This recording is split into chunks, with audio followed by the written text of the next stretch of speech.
santifica. Só a graça santifica.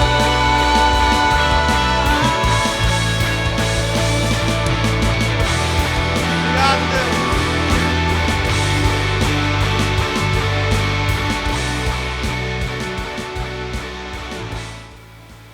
Amém. Filipenses 4.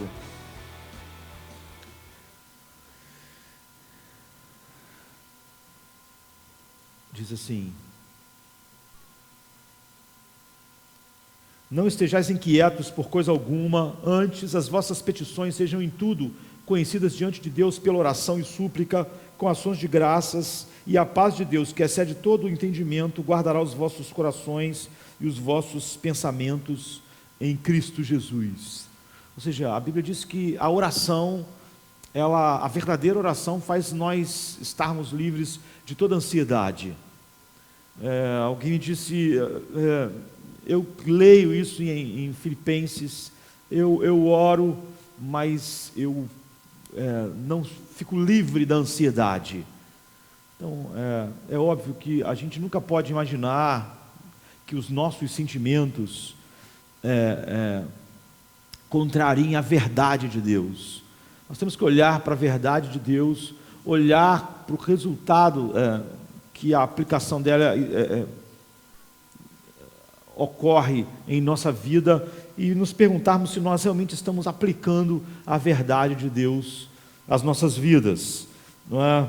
É óbvio que muito do que nós chamamos de oração não é oração de forma nenhuma.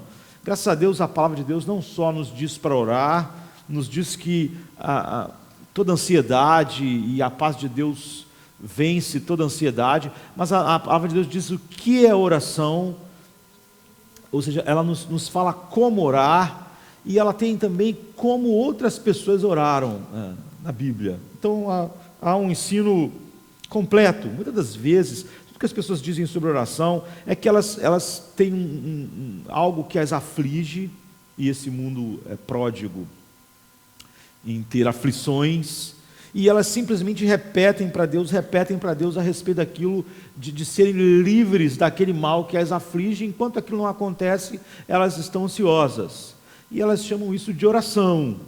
Então elas repetem, elas pedem para o irmão se juntar a elas para repetir, e elas ligam para o pastor para repetir, e ela realmente acredita isso ser oração. Então há uma oração na Bíblia, no Salmo 16, a Bíblia, o livro de Salmos é um livro de orações, de orações. Você vai aprender profundamente sobre a vida de oração no livro de Salmos, sobre a vida de adoração. Então Davi está vivendo um momento aflitivo, está vivendo um momento que naturalmente gera angústia no coração. Nós não sabemos o que é. Grande parte dos salmos falam sobre alguém nessa situação, sem dizer qual era o problema. Isso não importa, porque a verdade sobre a verdadeira oração, ela se aplica a qualquer outra aflição da vida. Então Davi começa a orar. E quando ele ora, você vai ver que acontece exatamente o que Paulo diz em Filipenses. Sabe, a paz de Deus que excede todo entendimento guarda o coração de Davi, e nenhuma ansiedade fica. Mas você vai ver que a oração de Davi é uma verdadeira oração, e por isso ela tem o efeito que a Bíblia diz que a oração tem sobre as nossas ansiedades. Ele diz assim, no versículo 1, protege-me, ó Deus. Ele começa a fazer o que as pessoas normalmente fazem quando estão em aflição, pedem a proteção de Deus, pedem o livramento de Deus. Mas nós temos que lembrar, como Mateus 6,7 diz, que Jesus diz assim, quando orarem, não fiquem sempre repetindo a mesma coisa, como fazem os pagãos. Eles pensam que por muito falarem, eles serão ouvidos. Então, como eu disse, muitas pessoas em aflição, elas repetem a mesma coisa, elas pedem a mesma coisa e ficam insistindo naquilo, e elas, é óbvio, quando acaba a oração, e depois elas voltam a orar, e a mesma coisa, então elas vão para o culto, e é a mesma coisa. Elas dizem que aquilo que Paulo falou, que a paz de Deus, que excede todo entendimento, vence toda ansiedade, não ocorreu. Davi começa a orar, ele está vivendo um momento de aflição, de grande aflição. Ele diz: protege-me, ó Deus. A partir daí, Davi não vai continuar falando sobre o seu problema e protege-me, livra-me disso, e insistindo nesse ponto. Ele vai realmente continuar orando a Deus, e é isso que a gente quer ver rapidamente. Você vai ver que, à medida que ele vai desenvolvendo a sua oração, ele vai chegar no ponto que a Bíblia diz que toda verdadeira oração vai chegar. A segunda frase dele, no versículo 1 mesmo, é: pois em ti me refugio, protege-me, Deus, porque tu és o meu refúgio. Ele está dizendo: tu és o meu refúgio. Muitas pessoas tentam encontrar refúgio, ou seja, segurança, em um monte de coisas, Deus, mas eu encontro segurança em ti. Você vê como ele começa a declarar? Ele diz: eu não encontro segurança na saúde, eu não encontro segurança no dinheiro, eu não encontro segurança nos meus relacionamentos. Essas coisas não são a fonte da minha segurança. Então ele começou, o protege-me, logo ele começa a dissecar a sua relação com Deus e o que Deus é para ele. Ele diz: eu sempre me volto para ti, para a minha segurança. Enquanto alguém diz: quando eu tiver dinheiro eu vou estar seguro, quando eu tiver saúde eu vou me sentir seguro, meu coração vai descansar, eu encontro o meu refúgio em ti. Tu, para mim, é o único refúgio, é o único lugar de segurança. No versículo 2, ele diz: eu digo ao Senhor, tu és o meu Senhor. Em português fica meio assim: eu digo ao Senhor, tu és o meu Senhor. Mas ele está dizendo: eu digo a Yahvé, ao grande eu sou, ao Deus soberano, aquele que tem a vida em si mesmo, tu és o meu Senhor, tu és o meu Adonai. Ou seja, eu digo a Yahvé, o Deus de Abraão, o Deus de Isaac, o Deus de Jacó, o Deus do Êxodo: tu és o meu Senhor, tu és o meu mestre soberano, tu tens a vida em si mesmo, tu controla todas as coisas soberanamente, nada, nenhuma partícula no universo está vagando sem estar debaixo do teu governo. Então ele exulta no governo soberano de Deus na sua vida. Ele está dizendo: essas aflições que eu estou aqui pedindo para te proteger não estão fora do teu governo soberano. Tu dirige todas essas coisas. Não é que isso aconteceu de repente e agora isso invadiu a minha vida. Não, eu sei que isso que está na minha vida passou pelas tuas mãos. Tu controlas isso. Então eu me deleito nisso. Eu não só admito, passou pela mão de Deus, Deus quer. Não, eu me deleito porque tu és soberano sobre isso. E ele continua assim no versículo 2: eu não tenho nenhum bem além de ti. Tu és o meu bem supremo, tu és o meu maior tesouro. Ou seja, não há nada nessa vida que, separado de ti, eu acho que seja um bem na minha vida. E tudo nessa vida que me leva até a ti, eu acho que é um bem. Sabe quando Lutero disse que se a aflição te fez orar, já te abençoou? Assim, o que me leva a ti é um bem, o que me afasta de ti é um mal, porque tu és o meu único bem. Tudo que está ligado a ti é um bem, tudo que está separado de ti é um bem. Tu é o meu maior tesouro. Não há nada bom acima de ti, e não há nada que me leve a ti que não seja bom. Então todos os produtos, os dons da vida só são bons por me levarem a ti, e essa é a característica que faz eles ser algo bom. Então você vê, ele começou a orar, agora ele está dizendo que Deus era o único refúgio dele. Ele diz que Deus é o Deus soberano, no qual ele se deleita, no controle soberano que Deus tem sobre a história. Depois ele diz agora que Deus é o seu bem supremo. Ele está orando.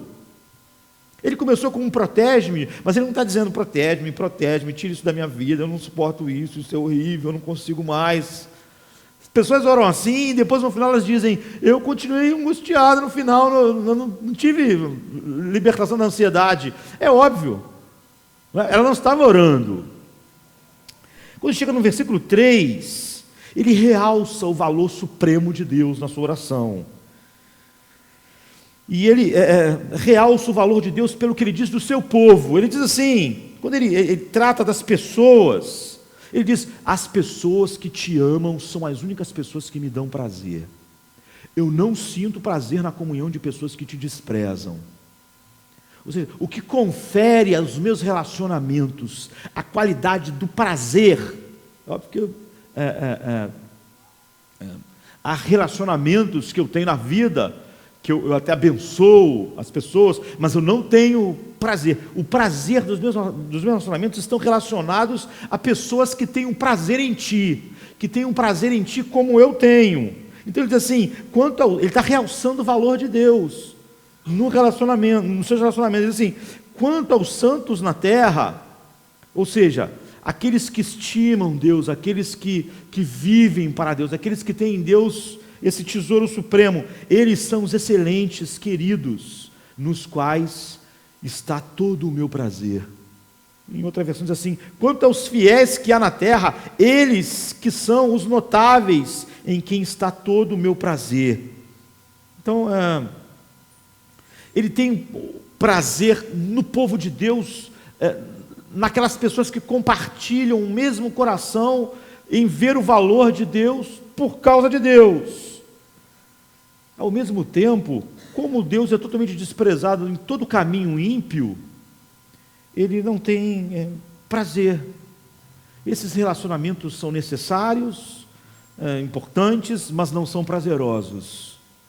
Todo o seu prazer está concentrado em quem tem prazer em Deus, quem divide isso. E ele se deleita sobre as pessoas que têm Deus como um tesouro, como ele tem um tesouro. Ele diz, essa é a única doçura dos meus relacionamentos. Tire quem tu és, Deus, de um relacionamento, e eu não tenho doçura nesse relacionamento. Esse relacionamento não traz para mim doçura para a alma. Então no verso 4, ele sublinha a sua preferência radical por Deus, colocando de maneira negativa, de tal maneira que ele exalta Deus de maneira tão grande, que ele jamais correria atrás de outros deuses, como as pessoas vivem, pelo dinheiro, pelo sexo, pelo poder, enfim, ele valoriza Deus, diz assim, grande será o sofrimento dos que correm atrás de outros deuses, não participarei dos seus sacrifícios de sangue, ou seja, a minha vida não vai mostrar nenhum sacrifício a nenhum desses deuses concorrentes, os meus lábios sequer mencionarão os seus nomes, ou seja, dizer, isso é pura loucura. Quando eu olho alguém buscando satisfação em algo que não és tu, é aquela dupla maldade que o profeta disse, deixaram a mim a fonte da vida e cavaram para si cisternas rotas. Ele diz, esses deuses e esses adoradores não encontrarão prazer sequer nos meus lábios. Então ele retorna no versículo 5, a declaração do verso 2b, que ele diz, eu não tenho nenhum bem além de ti. Só que ele coloca isso de forma positiva agora. Ele diz de forma negativa, eu não tenho nenhum bem além de ti, tu é o meu único tesouro. Agora ele diz de forma positiva, ele diz, Senhor, tu és a minha porção e o meu cálice. És tu que garantes o meu futuro. Tu é minha herança, tu é minha porção, tu é meu cálice. O meu futuro está totalmente em tuas mãos.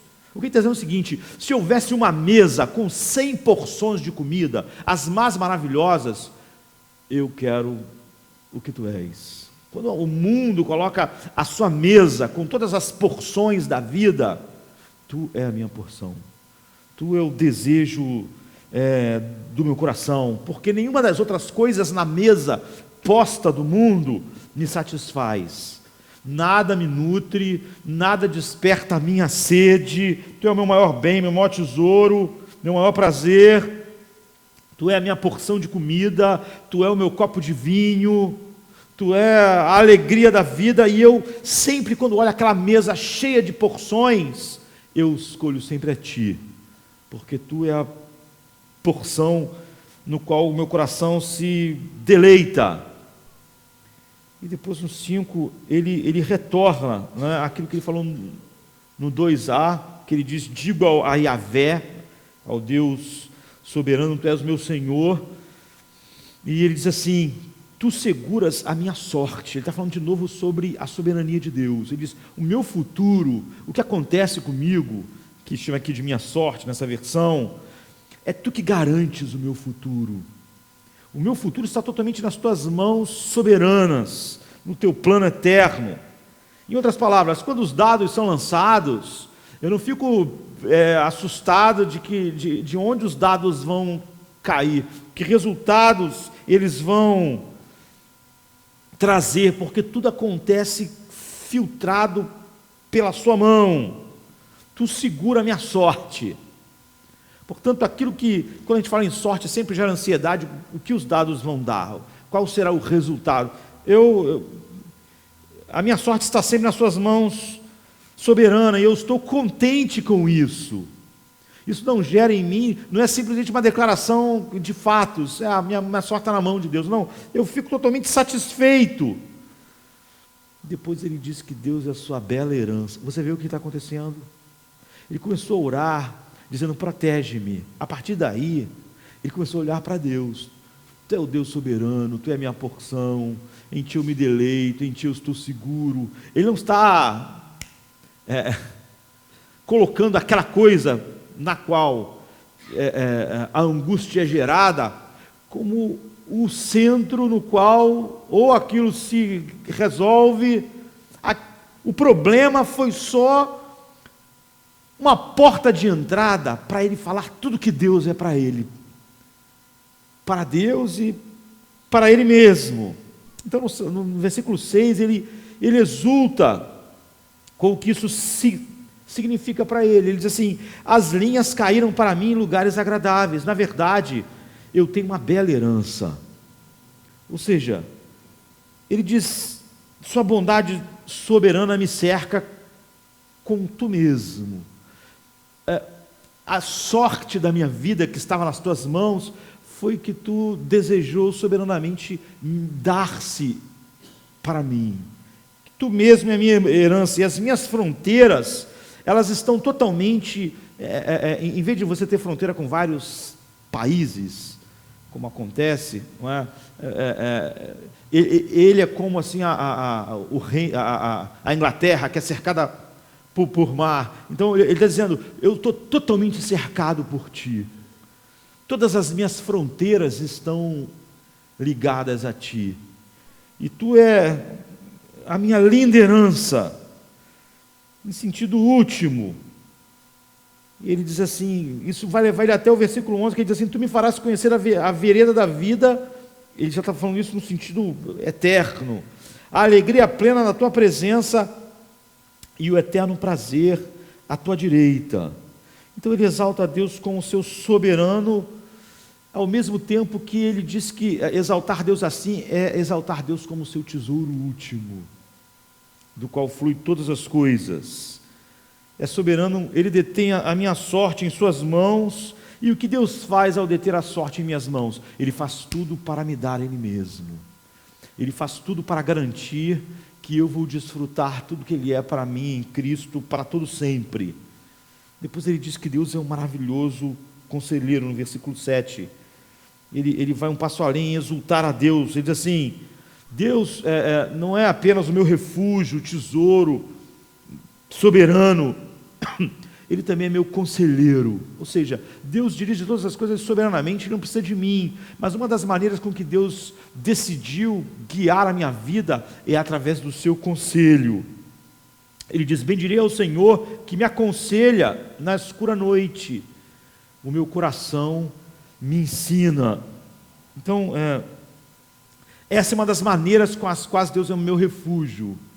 É porque com o seu conselho, com a sua palavra, Ele é um refúgio que me cerca, Ele me guia, me põe em segurança com o seu conselho. Ou seja, nem sempre Deus faz isso de uma maneira automática, não é o que Ele está dizendo. Muitas das vezes ela é interativa. Eu sou livre do dano, eu sou livre do erro, eu sou livre de perder o desfrute do tesouro que eu tenho, através da sua palavra revelada a mim. Como diz o Salmo 119, 24, também os teus testemunhos são o meu prazer, e os meus conselheiros. Então ele está dizendo, olha, no meio da noite, não é? Eu escuto o teu doce conselho, e assim eu enxergo o teu caminho soberano, a tua proteção, em como tu faz todas as coisas na minha vida, todas as minhas fronteiras estarem ligadas a ti, e nada no mundo. Eu sou cercado por ti de todos os lados, e tu é o meu tesouro, não só por ter esse valor infinito que tu tens, mas tu és os teus conselhos, a tua palavra para mim faz parte desse tesouro, porque é a expressão do teu caráter. Eu estimo a tua sabedoria em dirigir a minha vida, e a tua palavra revela, o teu conselho, a beleza satisfatória que tu és para mim, mesmo na escuridão da noite. E quando meus pensamentos tendem a vagar, quando seria normal minha mente ser capturada por pensamentos temerosos e que geram ansiedade, o teu conselho vem e sopra essas verdades benditas sobre tudo que tu és para mim. Então eles me tornam sábios. Então Deus nos dirige soberanamente também através de meios, e um dos meios é a sua palavra, é nos levar a ter um coração que tem uma escuta obediente. Agora, depois que Davi orou desse jeito, depois que ele começou, ó, livra-me, Senhor, e aí começou, porque tu és o meu refúgio, ó Deus soberano, e começou a pensar só em Deus, e parou de pensar tudo aquilo que estava trazendo angústia, está diminuindo. Cada vez que ele olha para Deus com essa grandeza, o objeto do início da oração está diminuindo. Chega agora, aqui, depois de 7 versos em que ele diz para Deus, tu és o meu refúgio, tu és o meu tesouro, tu és o soberano da minha vida, tu és o meu conselheiro, tu és a minha herança, tu és a porção do meu cálice, minhas linhas, minhas fronteiras caíram em lugares maravilhosos, tu és tudo que eu desejo, na mesa que o mundo tem, a minha porção és tu. Quando chega no 8, o que era um pedido, vira uma declaração, sabe? Ele começou no versículo 1, guarda-me, ó Deus. Então ele passou 7 versos, exultante e exaltando Deus, declarando que Deus era para ele o seu refúgio mais seguro, o seu tesouro supremo, o seu soberano Senhor, o seu conselheiro confiável, o seu deleite maior, a sua porção. E o efeito dessa declaração, e o efeito dessa exultação, transforma o pedido do versículo 1, que era guarda-me, ó Deus, proteja-me, numa confiança no versículo 8. Então o versículo 1 é o que? Guarda-me, ó Deus. A maior parte das orações seria continuar insistindo a respeito disso. Guarda-me, guarda-me, tu sabe o que está acontecendo, está acontecendo isso, está acontecendo aquilo outro. Oh Deus, guarda, meu Deus, tira isso, oh Deus. No final a pessoa diz que orou. No final a pessoa diz que há um problema na declaração do apóstolo Paulo, mas você vê o que oração é, como ela nos leva a Deus, como ela nos faz, enche as nossas mentes e corações da verdade sobre Deus para nós. Você vê que à medida que, quando ele vai orando, o pedido de guarda-me vira uma declaração no versículo 8, que ele diz, Deus vai me preservar, eu não serei abalado, eu serei mantido, eu serei guardado, eu serei preservado, porque se tudo isso é verdade a respeito de Deus, eu estou totalmente seguro, eu estou pleno, eu estou feliz, tenho posto o Senhor continuamente diante de mim, porque eu coloco Ele diante de mim dessa forma, como meu soberano, meu Senhor, meu cálice, minha porção, meu conselheiro, meu prazer, como eu coloco Ele sempre, continuamente assim, porquanto Ele está à minha direita, então eu não serei abalado, eu serei guardado, porque Ele é o meu refúgio, porque Ele é o meu tesouro, porque Ele é o meu Deus soberano, porque Ele é o conselheiro, porque eu estou sempre diante dEle, porque eu estou à sua mão direita, portanto, se isso tudo é verdade, eu não seria abalado. Você vê, o que o guarda-me, o que a petição se tornou uma declaração totalmente certa, de que não importa o que vai acontecer, não tem como eu ser abalado, não tem como isso, de alguma maneira, gerar resultados que eram temidos quando eu comecei a orar. Ele diz: eu vou ser preservado. A petição de Davi já se tornou confiança. É sobre isso que Paulo estava dizendo. Ele mudou de pedir para afirmar. Isso aconteceu como? Aconteceu por causa da oração, por causa da verdadeira oração, porque ele foi afirmando e transbordando tudo que Deus é para ele, tudo que Deus é em seus sentimentos, como a gente viu no 1, tu és o meu refúgio mais seguro, eu me escondo em ti. No 2, tu és o meu soberano Senhor, tu é que segura a minha sorte em tuas mãos, e tu fazes de tal maneira que tudo que acontece na minha vida me leve para ti mesmo. E no versículo 2 ainda, tu és o meu tesouro, eu não tenho nenhum bem além de ti. É óbvio que se eu tivesse outros bens, eu poderia estar ansioso porque eu ia perdê-los de alguma forma, mas agora eu não tenho nenhum bem, eu não posso perder um bem de verdade, se eu não tenho outro bem além de ti. No 6 ele diz que todas as linhas da vida, todos os contornos, todas as fronteiras,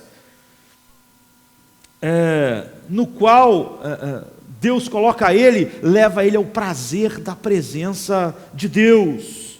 E de todas as grandes pessoas da terra, ele diz: os únicos que me dão prazer são as pessoas que têm a ti mesmo como tesouro, são os santos, são os que têm esse coração como tu me deste, porque eu compartilho com eles do amor a ti, compartilho com eles dessa paixão toda envolvente. E diz assim no 7, você é o meu conselheiro fiel na noite escura. Como eu valorizo a tua preciosa palavra. É o que ele está dizendo.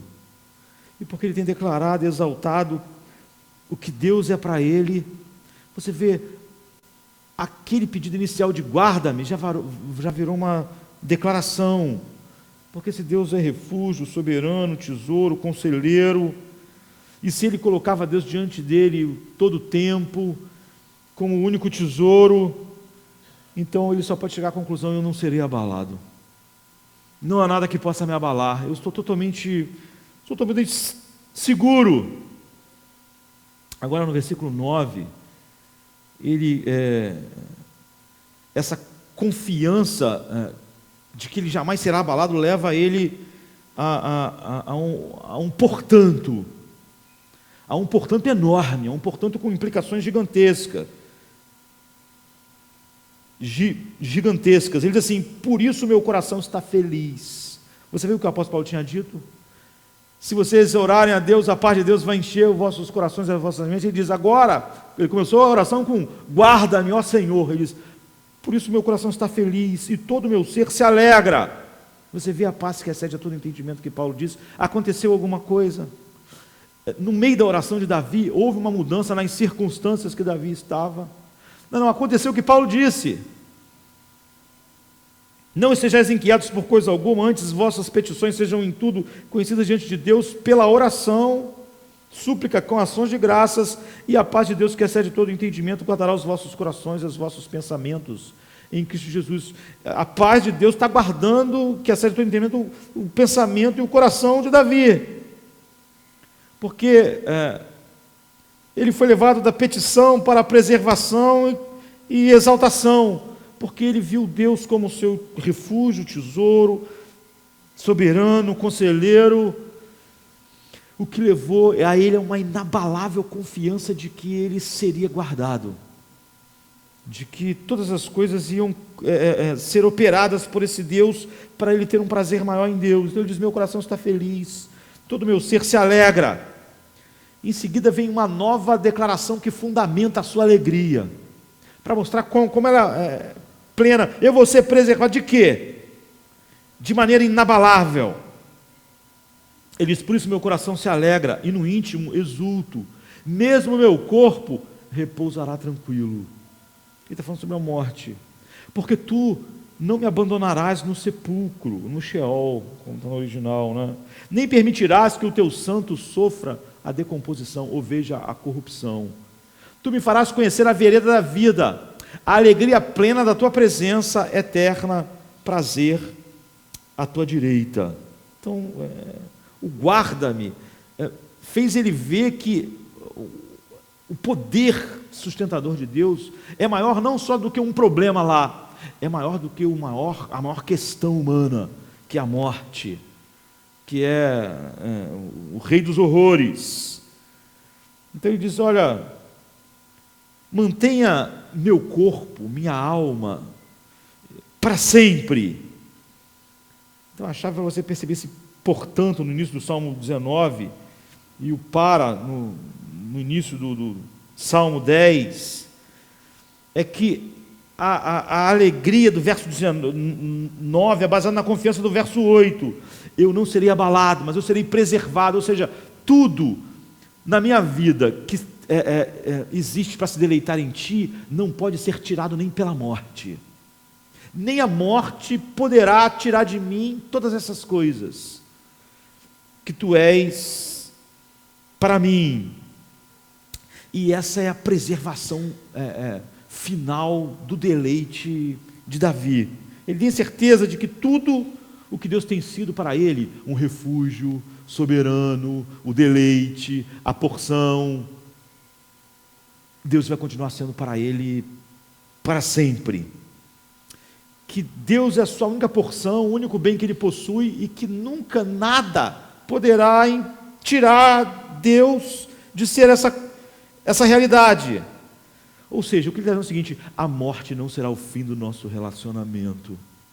A morte não vai cessar o nosso amor, nossa comunhão, o meu prazer, a minha alegria. A morte não vai anular tudo que tu és para mim. Ser conhecido e amado por ti, e amar e me deleitar em ti. Então, como Jesus diz em Marcos 12, 27, Deus não é Deus dos mortos.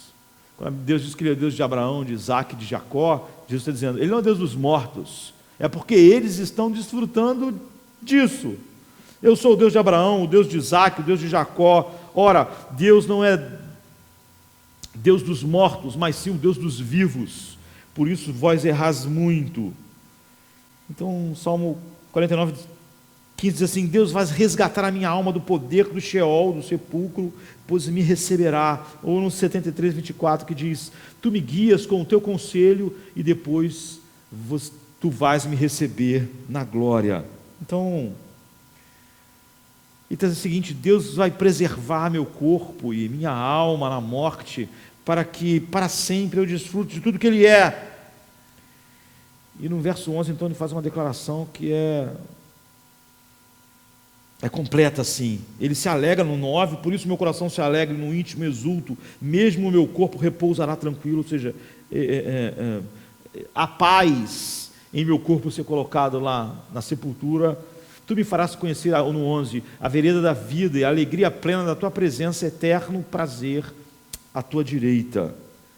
Então você vê que o prazer de Davi foi só aumentando exponencialmente à medida que ele está orando assim. E ele começa a ver a plenitude e a duração de tudo que Deus é para ele. E ele diz: na tua presença há plenitude de alegria, a tua mão direita há delícias eternamente. Essa é a minha porção. E tudo isso por quê? Porque Deus tem sido o seu refúgio. Ele não se refugia em outras coisas. Porque Deus tem sido o seu tesouro supremo. Porque Ele tem sido o seu Senhor soberano. Porque a sorte dele está nas mãos de Deus. Porque Deus é o conselheiro fiel. Porque ele tem uma confiança inabalável de que Deus cercou ele de todos os lados com o próprio Deus. De tal maneira que ele tem Deus de todas as formas. E essa é a preservação final, diante da qual aquilo pelo qual Davi estava orando no início, não tem nenhum peso. Ele tornou confiante de que nem a morte poderia impedir ele de ter tudo o que ele queria ter. Nem a beleza dos prazeres que ele tinha em Deus.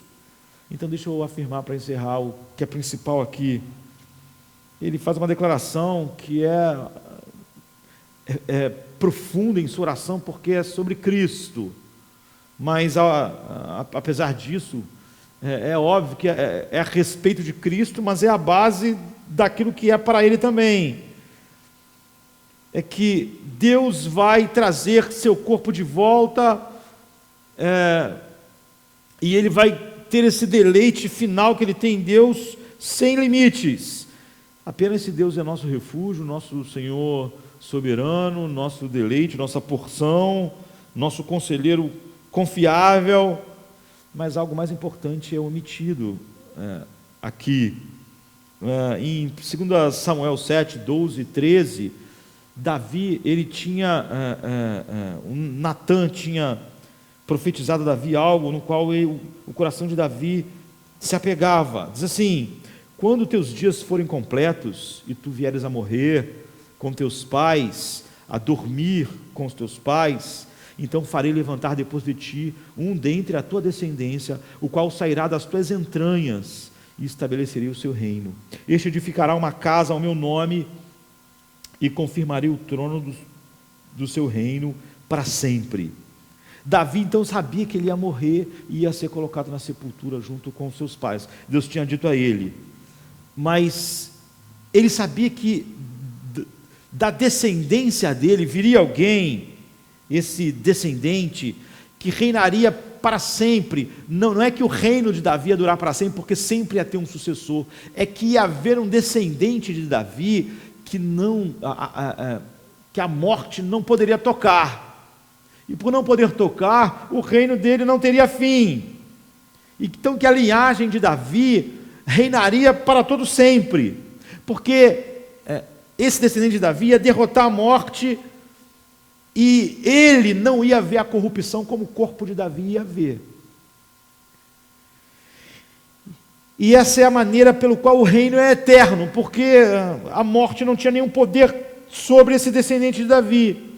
Então Davi viveu nessa consciência: eu vou deitar e vou ser sepultado com os meus pais, e meu corpo vai se decompor. Ou seja, eu vou sofrer a dissolução na sepultura, mas vai vir alguém da minha semente,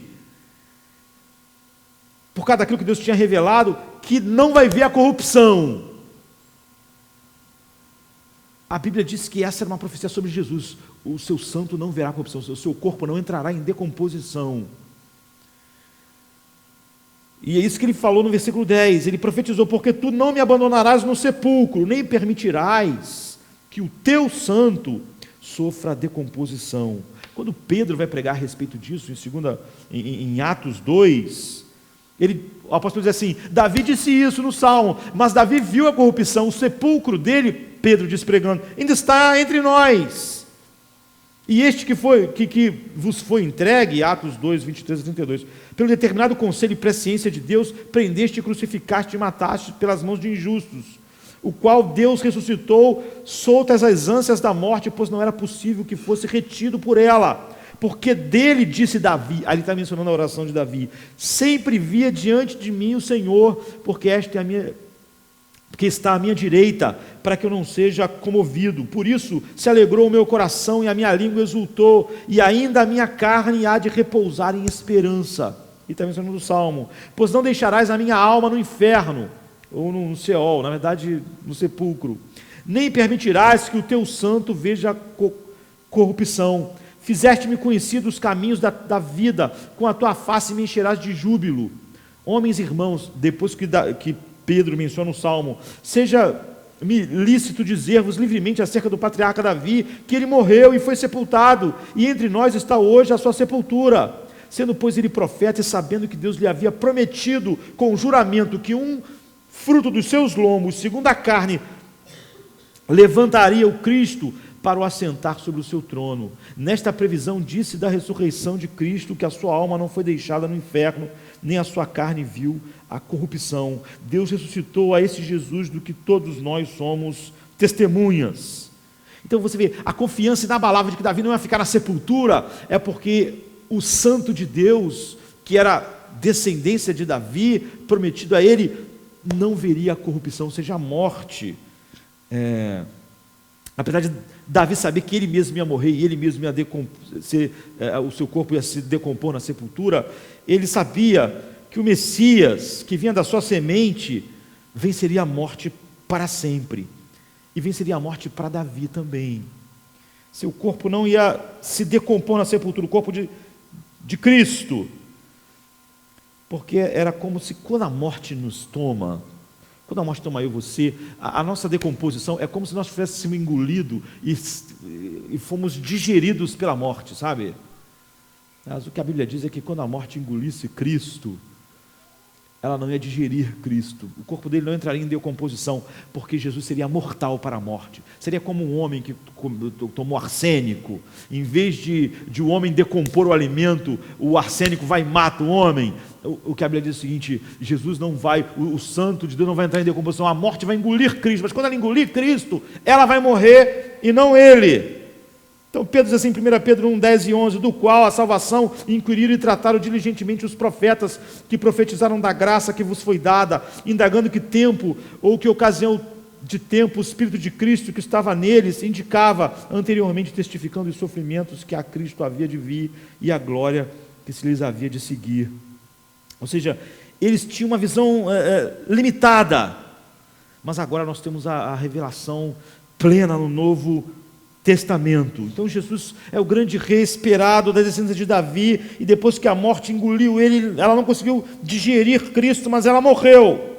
E Jesus, ao matar a morte, não matou a morte só para ele, matou a morte para Davi, para mim e para todos aqueles que estão em Cristo. Então agora a morte não tem mais poder sobre nós. Ele matou para sempre, para aqueles que têm o seu espírito, o poder da morte. Então diz assim, se o Espírito daquele que ressuscitou Jesus dos mortos habita em vós, aquele que ressuscitou Jesus dentre os mortos também dará vida aos vossos corpos mortais pelo seu Espírito que habita em vós. Romanos 8:11, 1 Coríntios 15, 22, 23 e 1 Tessalonicenses 4:16 falam a mesma coisa. Então quem são esses que a morte não tem poder e que exultam na expectativa de desfrutar Deus, não só agora como Davi está fazendo, mas na certeza de que seu próprio corpo vai ser devolvido para ele ter tudo isso para todo sempre? As marcas são essas. Você exulta em Deus como seu refúgio mais seguro, você exulta em Deus como seu tesouro mais supremo, você exulta em Deus como seu Senhor soberano, e você exulta em Deus como seu conselheiro confiável. Então você se alegra como Davi. Você viu o que é oração?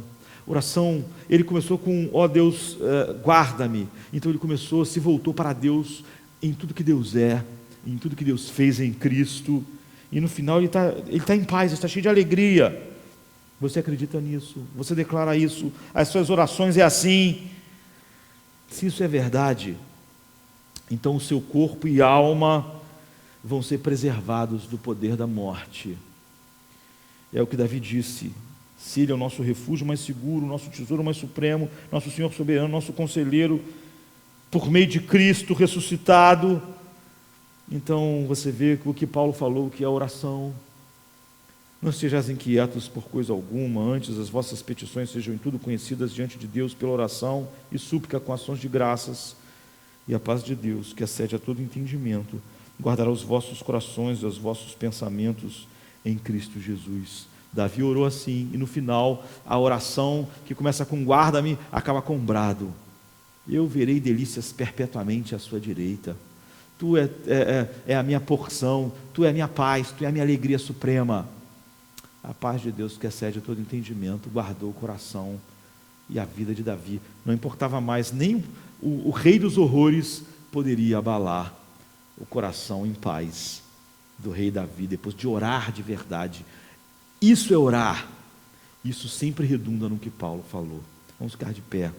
A graça resgatou o miserável.